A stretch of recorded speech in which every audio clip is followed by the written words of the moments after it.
सुटला. सेमीफायनल 3 सुटला आणि 3 मध्ये एकूण 8 गाड्या आणि पाठीमागा धुरळा उडतोय. धुरळ्यात लपलाय गुलाल.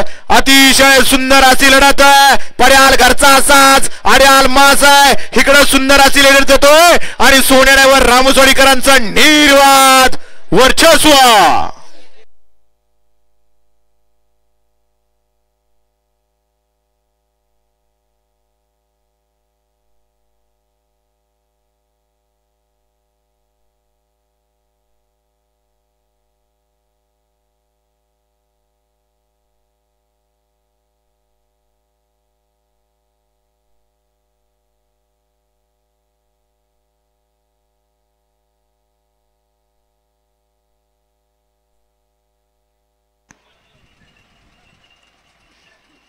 त्याचबरोबर डॉक्टर भाऊसाहेब चव्हाण आणि महेश शेठ धुमाळ यांचं सुद्धा मैदानावरती आगमन झालं. त्यांचं संयोजक कमिटीच्या वतीनं सहर्ष स्वागत आहे.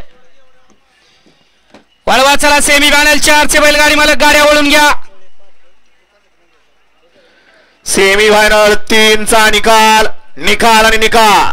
सेमीफायनल 3चा निकाल तास क्रमांक 5 मधून पलीकडे संत बळवा प्रसन्न गायत्री डेअरी फार्म मलवडी हिंद